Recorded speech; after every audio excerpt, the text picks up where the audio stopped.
Hola. James Baldwin, Notes of a Native Son, with a new introduction by the author.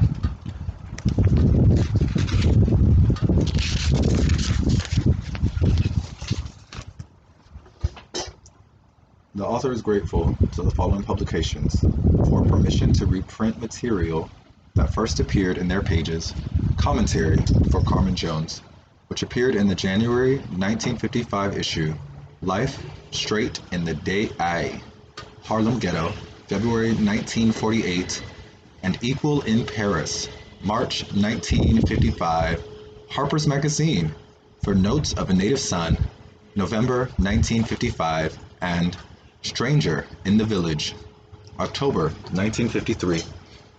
The New Leader for Journey to Atlanta, October 9th, 1948, Partisan Review for Everybody's Protest Novel, June 1949, Many Thousands Gone, November through December 1951, and A Question of Identity.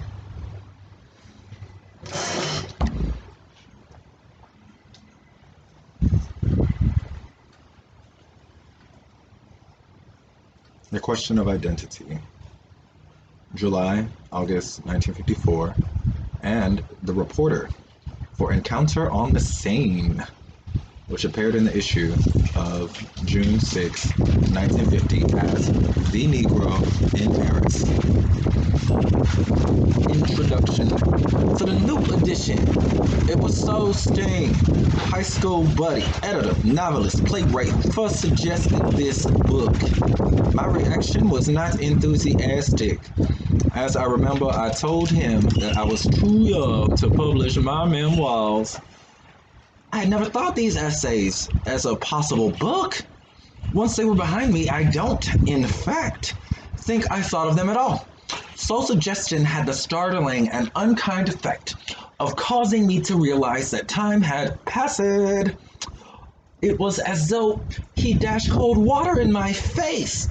Soul persisted, however, and so did the dangers and rigors of my situation. I had returned from Paris in 1954 out of motives not at all clear to me. I had promised a Swiss friend to visit to the land of my birth, but that, I think, has to be recognized as a pretext. It fails to have the weight of a motive. I find no objective reason for my return to America at that time. I am sure that I cannot find the subjective one either. Yet here I was at the top of 1954, several months shy of 30, scared to death, but happy to be with my family and my friends. It was my second return since my departure in 1948. I had returned I-952 with my first novel.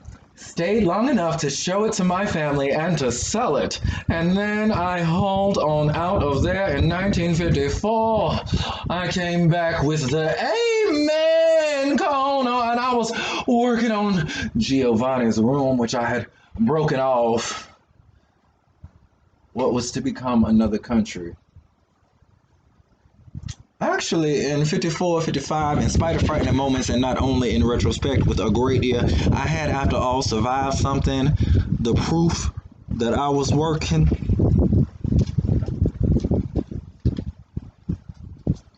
I was at the Writers Colony, Saratoga Springs, when my buddy Marlon Brando won the Oscar, and I watched Betty Davis present it to him and kiss him on TV, and the late Owen Dawson called me there from Washington, D.C. to say that he was directed at Howard University, a student production of my play.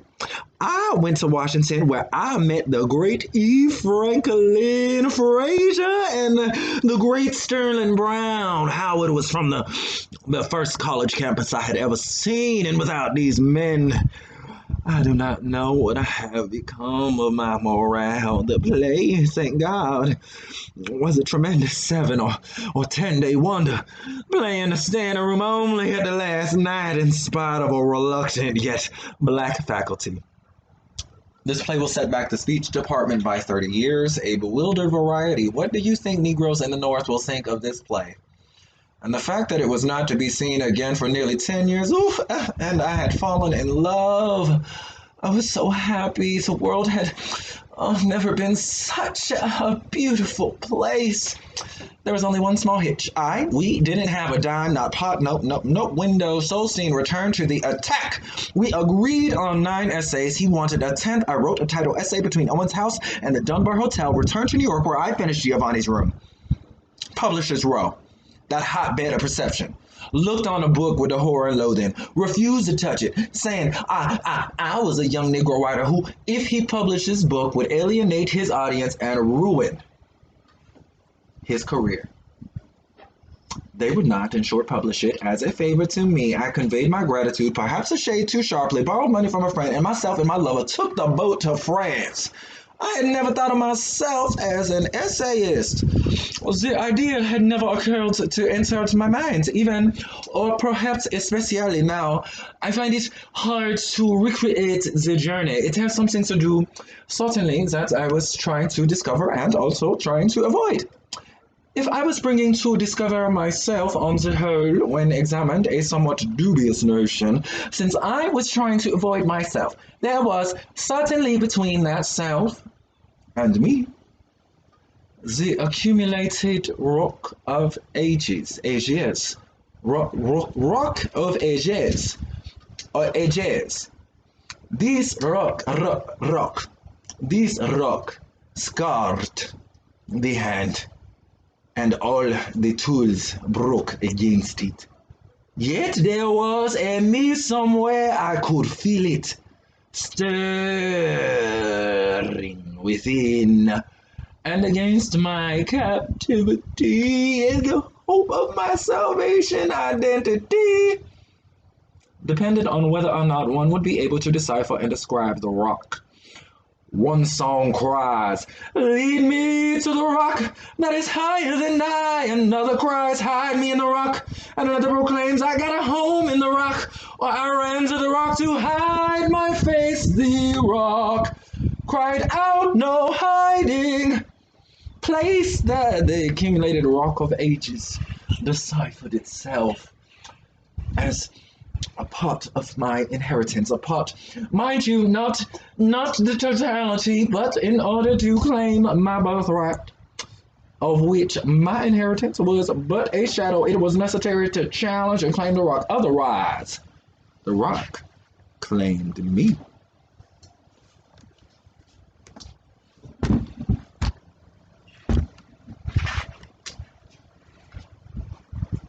Page XII. Notes of a Native Son. Or to put it another way, my inheritance was particular, specifically limited and limiting. My birthright was vast, connecting me to all that lives and to everyone, forever. But one cannot claim the birthright without accepting the inheritance.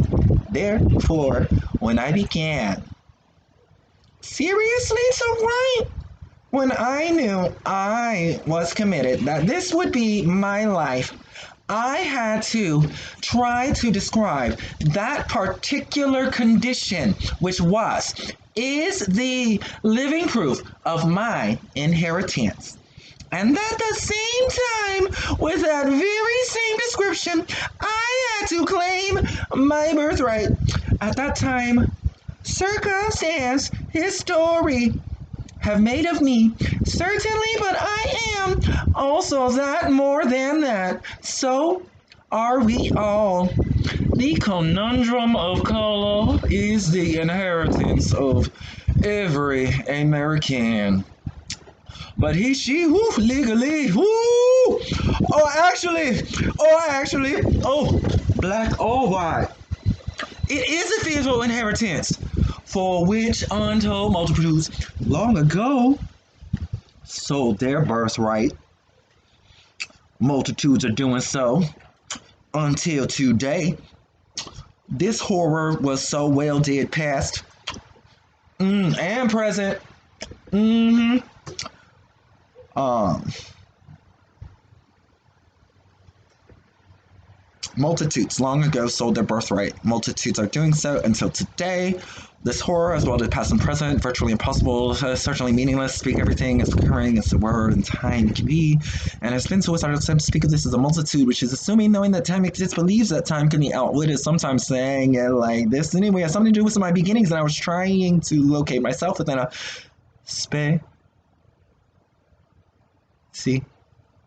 Fake inheritance, and to use that inheritance precisely to claim the birthright from that inheritance so brutally and specifically excluded me. It is no pleasant to be forced to recognize more than 30 years later, neither of us or this dynamic, not the necessary necessity has changed. But there have been superficial changes with results as best and bigger you are use and at worst disaster use. Morally, there has been no change at all, and the moral change is the only real one. Plus qu'à changer. World's exasperated French, who should certainly know, process la même chose. The more it changes, the more it remains the same. At least they have the style to be truthful about. The only real vividly discernible in this present unspeakably dangerous chaos is panic-stricken apprehension on the part of those who have maligned and subjugated others for so long that the tables have been turned.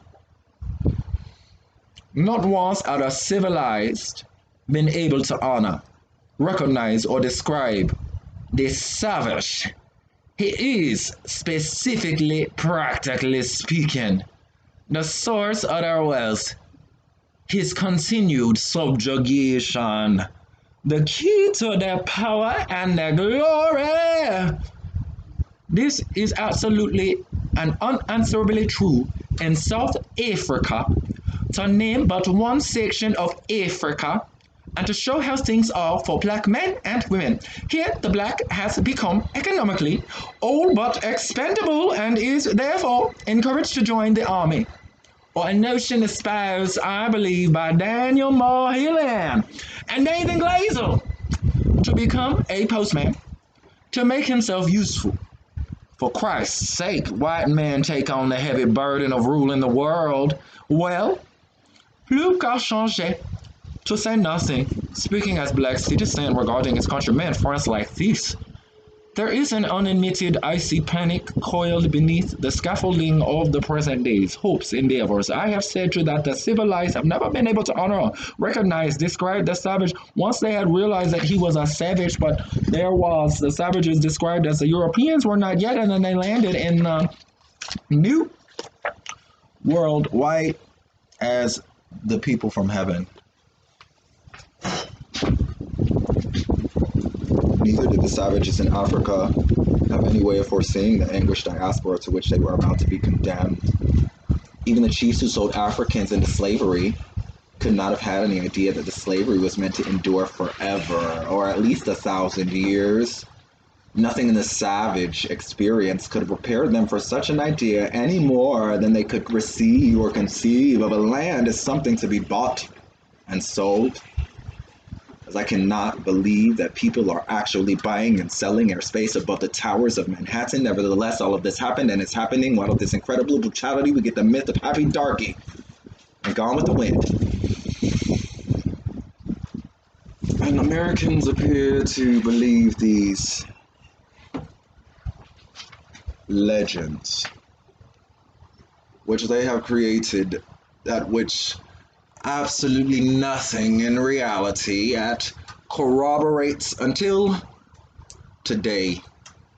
And when these legends are attacked, as happening now all over the globe, which has never been and will be white. My countrymen become childlessly vindictive and unutterably dangerous. The unadmitted panic, which I spoke above, is created by the terror to the savage scan. Now to describe the civilized, the only way to present this is to obliterate humanity. And the panic proves that neither a person nor a people can do anything without knowing that what they are doing. Neither can anyone praying for the choices that he or she has made is savagely, if one may say so. Ironically, that the proof in the world, mankind has the white supremacy and the blackface and the voice and that face that has been scrutinized and the voice that were heard and the eyes that prove the unforgivable and unimaginable horror of being a captive in the promised land, but also to prove that trouble don't last always. And the voice, once filled with a rage and a pain that corroborated the reality of the jailer, is addressing another reality in other tongues. The people who think of themselves as white have the choice of becoming human or irrelevant.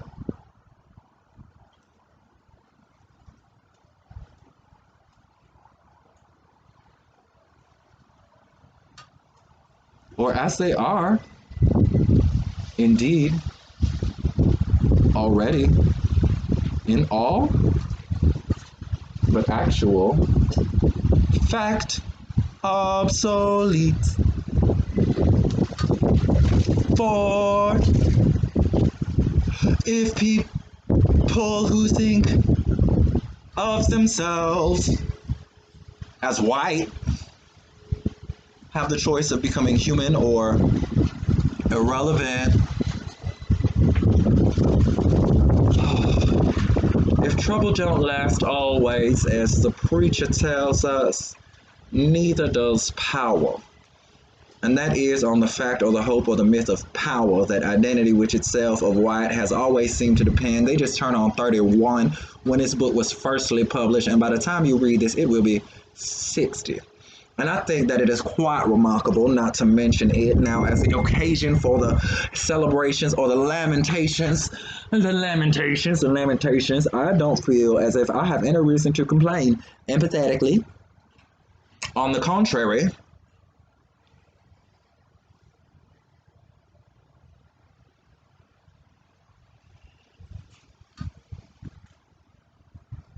to leave it at that, and no matter what tomorrow brings. Yet I have reason to reflect, one always does, when forced to take a long look back.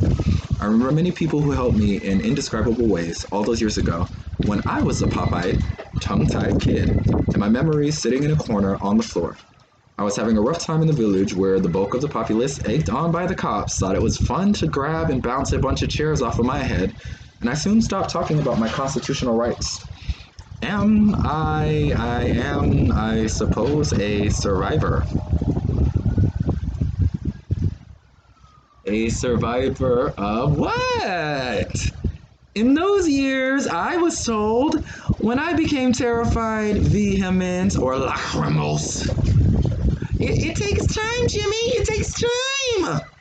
I agree. I still agree. Although people certainly didn't take time for some of the people when I knew then, and I was in the 50s, to turn tall, to decide, to make it, to trade themselves in an American flag in a wretched and despicable hand of cowards, whom I once trusted with my life, friends like these. But we will discuss all that another day. When I was told, as times when I was young, being told that it would take time, that a black person can be treated, a black person can be treated as a black person can be treated as a human being here. But it will happen.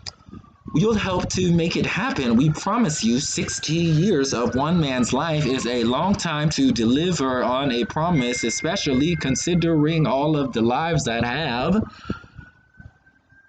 preceding and surrounding my own. what day has happened in the time of my time. Here's a record of my ancestors. No promise kept with them, no promise kept with me, nor can I counsel the coming after me, nor my global kinsmen, only to believe a word that uttered by someone and their disaster is deep poetry. Oops, that's not in the word. Go back to the script.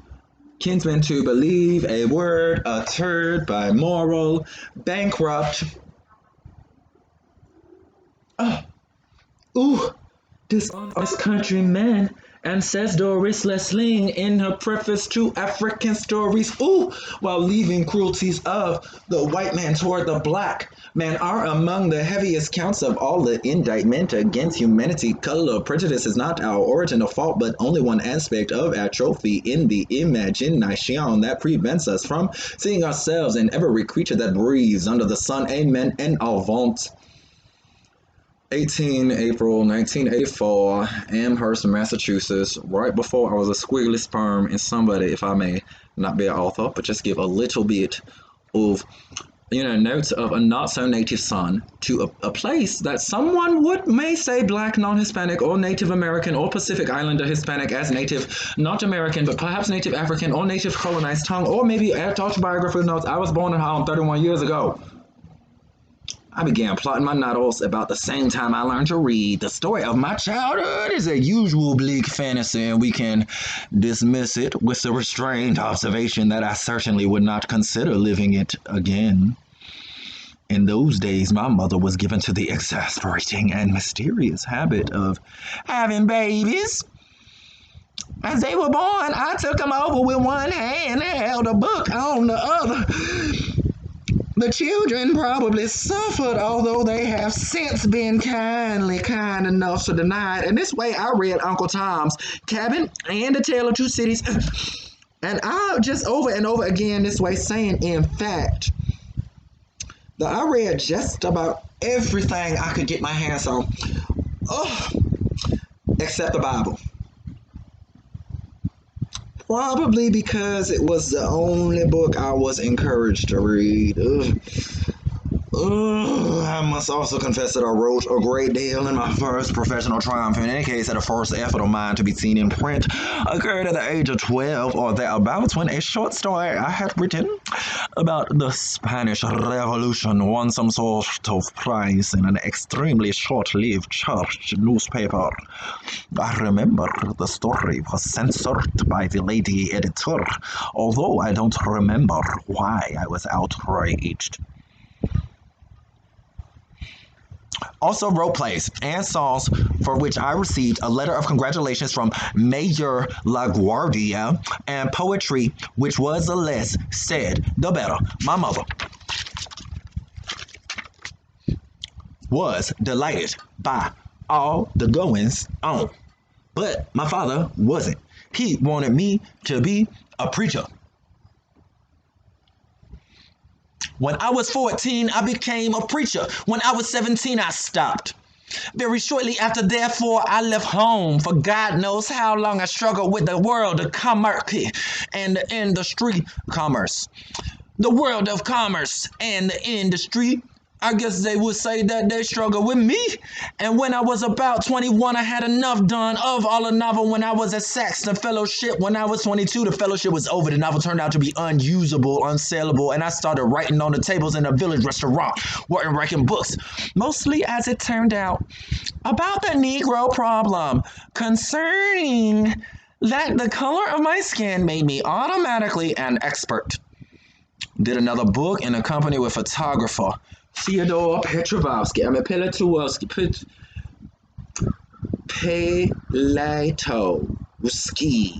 Toski, about the storefront churches in Harlem.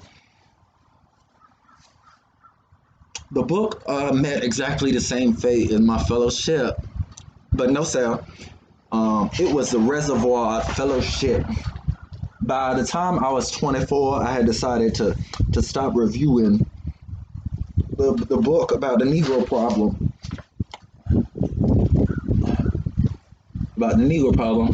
Which was by this time only slightly less horrible in print than it was in real life. And I packed my bags and I went to France, where I finished God knows how. Go tell it on the mountain.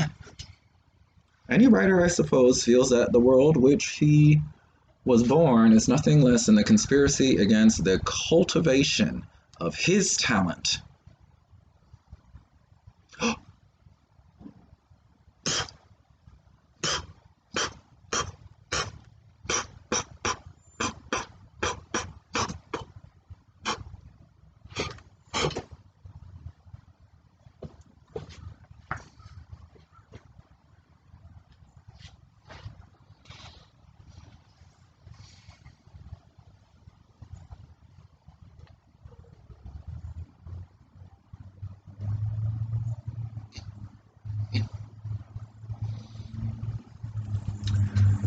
Which attitude certainly has a great deal to support it. On the other hand, it is only because the world looks on his talent with such a frightening indifference that the artist is compelled to make his talent important.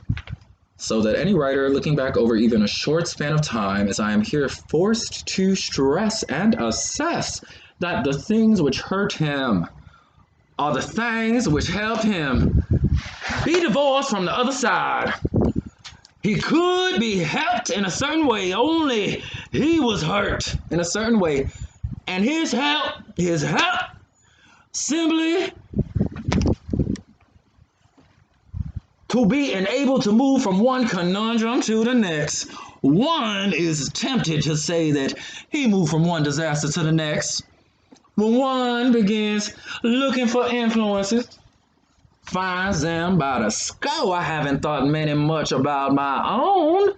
Not enough anyways. I hazard the King James Bible, the Rehitaris, or the story Fronti Sihirkshi. Something ironic and sixolent.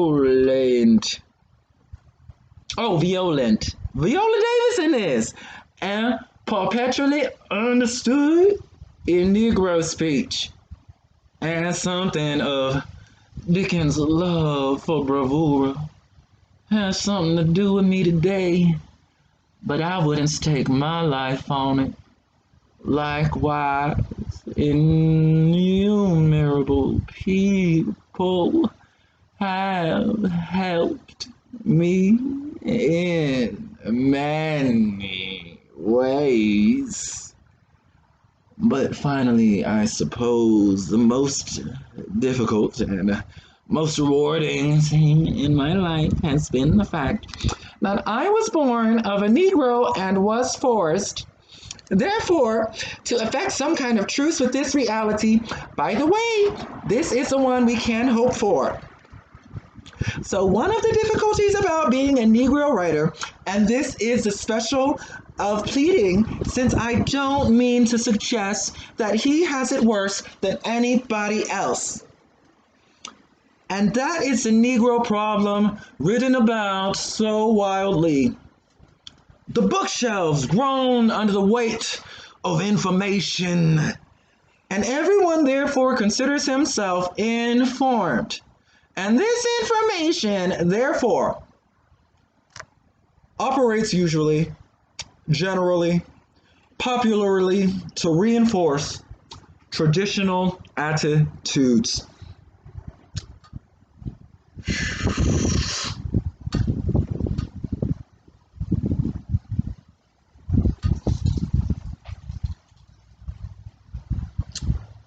Of traditional attitudes, there are only two, for against one, and I personally to find it difficult to say which attitude has caused me the most pain. I'm speaking as a writer from a social point of goodwill, however motivated, however imperfect, however expressed, is better than no change at all, but it's part of the business of a writer as I see it. To examine the attitudes, to go beneath the surface, to tap the source. From this point of view, the Negro problem is nearly inaccessible. Not only written about so widely, it is written about so badly.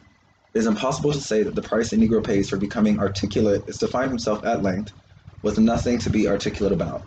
You taught me language, says Caliban to Prospero, and my profit on't is I know how to curse. Consider the tremendous social activity that this problem generates imposes on whites and Negroes. ¿Cómo eso la necesidad o looking forward? Ese cómo está trabajando, working it out, better day. This is fine, it keeps the waters troubled. It is all indeed that made possible the Negro's progress.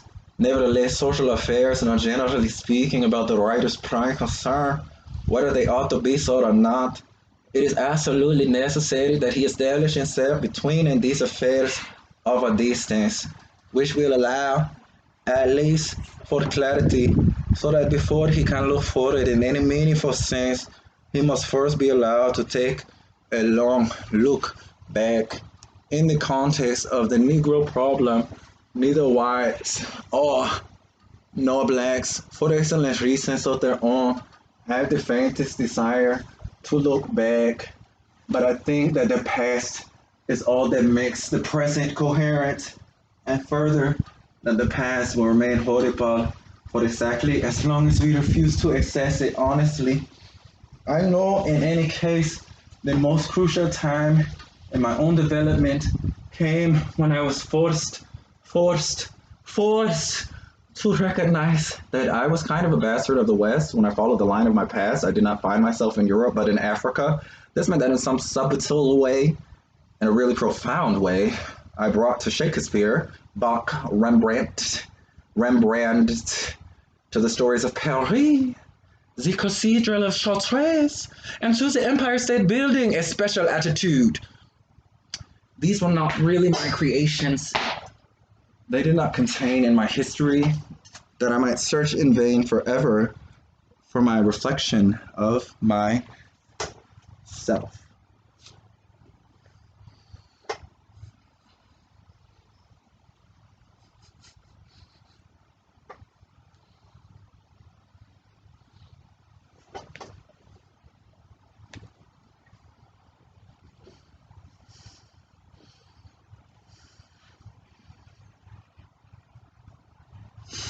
I would have to find.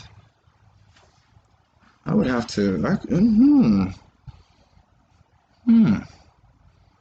I was an interloper.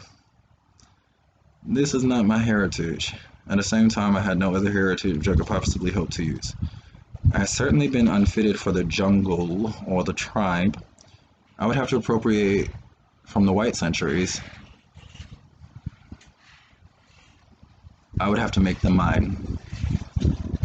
I would have to accept my special attitude, my special place in this scheme.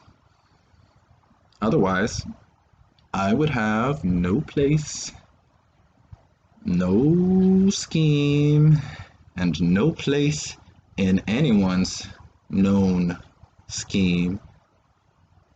What was the most difficult was the fact that I was forced to admit something I had always hidden from myself, which the American Negro has had to hide from himself as a price of his public progress, that I hated and feared white people.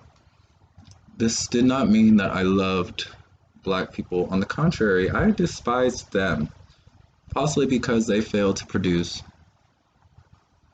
Rembrandt.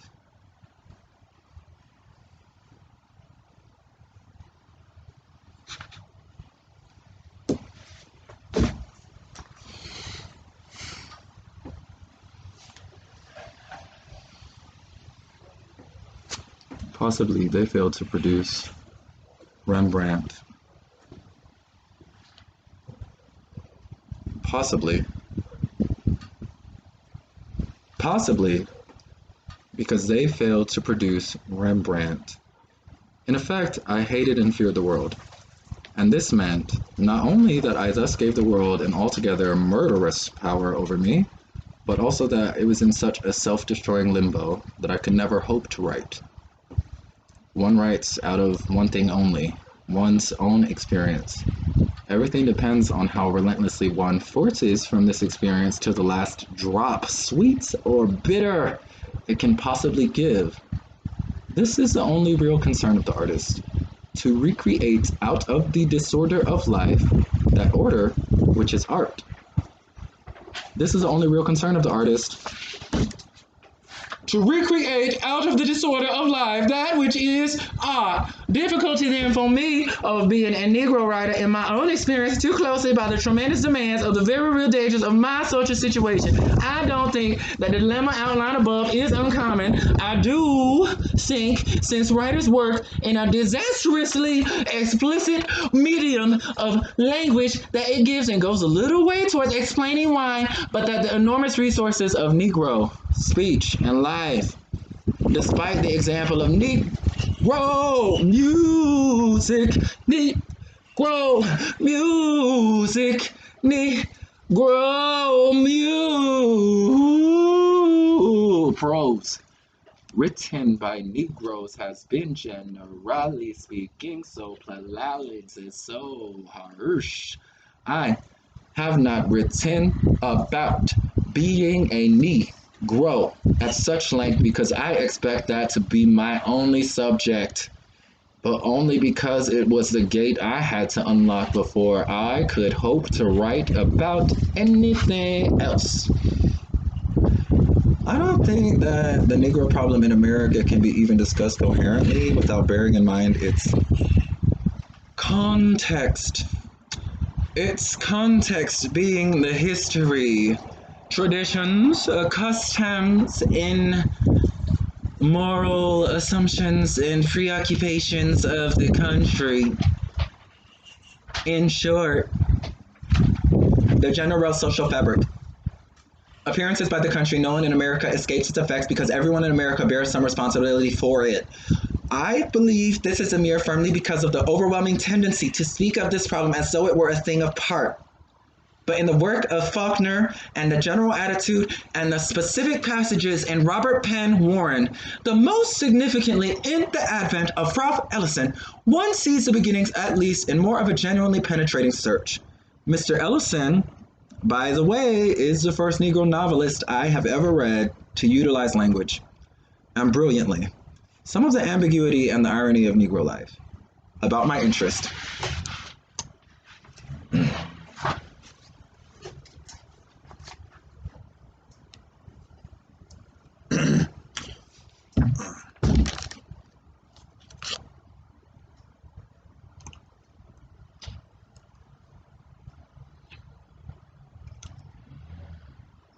I don't know if I have any, unless a morbid desire to own a 16 millimeter camera. Handmade experimental movies can be so classified. Otherwise, I love to eat and drink. It's my melancholy conviction that I scarcely ever had enough to eat. This is because it's impossible. Impossible to eat enough if you're worried about the next meal. And I love to argue with people who do not get to disagree with me profoundly. And I love to laugh.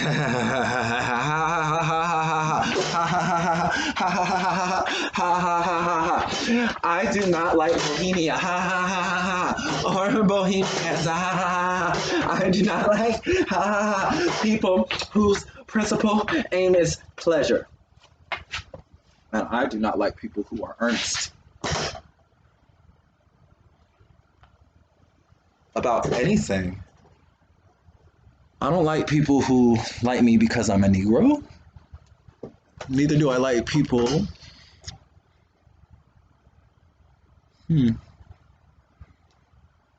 who find. I do not like people.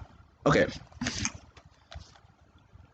I do not like Bohemia or Bohemians. I do not like people whose principal interest, principal aim, principal regard is pleasure. And I do not like people who are earnest about anything. I don't like people who like me because I'm a Negro. Neither do I like people who find in the same accident grounds for contempt. in the same accident. That being a Negro is an accident, a happening. I love America more than any other country in the world. And exactly for this reason, I insist on the right to criticize her perpetually. Being Negro happened in America was not the forebearer, and to reserve the right to criticize her perpetually. I think all theories are suspect. I think all theories are suspect.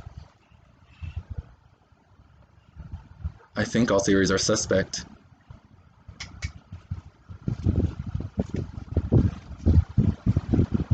Oops, didn't mean to drop my head. And the finest of principles may have to be modified or may even be pulverized by the demands of life, and that one must find, therefore, one's own moral center and move through the world. Hoping that this center will guide one aright.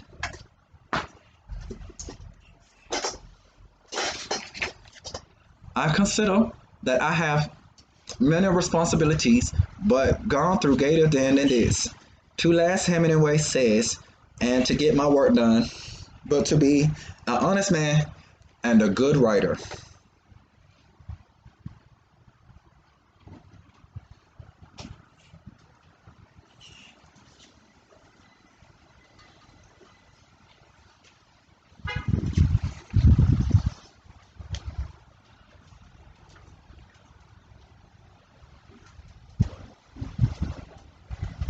Part 1. So that was the introduction. So literature, black studies, and sociology. James Baldwin, classic look at black life. Notes of a Native Son. James Baldwin's first nonfiction book was originally published by Beacon Press in 1955. Baldwin later went to establish himself as one of America's foremost writers. These essays on life in Harlem, to protest, novel, movies, and Americans abroad are just as powerful as today when they were written. James Baldwin died in 1987 from the original reviews. Astray from the shoulder, writer writing about the troubled problems of the troubled earth with illuminating intensity. That should influence for all better who ponder on the things that the books say. Langston Hughes, the New York Times say, written with a bitter clarity and uncommon grace. Time. 6.1999, Beacon paperback number 39, ISBN, beat number blank, what, 70-6431-9999. These pieces show a breadth of vision and objectivity that is piercing. Photo by Michael Ziti. See, it's like Hampshire College. Cover design. Beacon Press. Boston, Mass. 021. No. Martha Latola Swanson designing a book cover. So I'm gonna go ahead and read 2 pages. So this is gonna be Everybody Protest novel. So I'm gonna take a minute and I'm gonna just recenter myself and I'm gonna just stand. Cold read. Test. This thing on.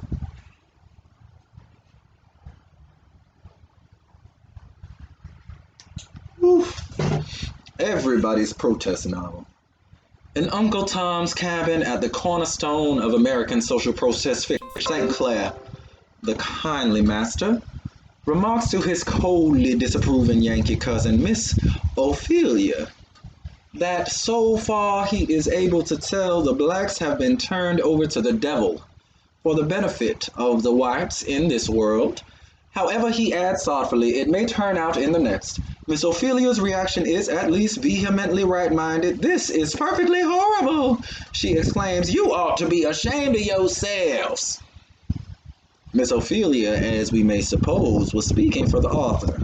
Her exclamation is the moral, neatly framed, incontestable, like those improving mottos and sometimes found hanging on the walls of unfurnished rooms. And like these mottos, before which one invariably flinches, recognizing an insupportable and almost indecent glibness, she and St. Clair are terribly in earnest. Neither of them are questions to the medieval morality from which their dialogue springs. Black, white, the devil. The next world, posing. We're gonna learn about posing. It's not acting. Okay, I couldn't make a whole page, but let me just get through this. And Luna St. Clair and you know them dialogues, questions, morality, from which our dialogue springs. Black, white, the devil in the next world, posing its alternatives between heaven and the flames, were realities of them as far, of course, they were for their creator. They spurned and were terrified of the darkness, striving mightily for the light. And consider from this aspect Miss Ophelia's exclamation, like Mr. Stowe's novel, which is a bright, almost lurid significance, like the light from a fire which consumes a witch. This is the more. Page 13. Thank you, guys.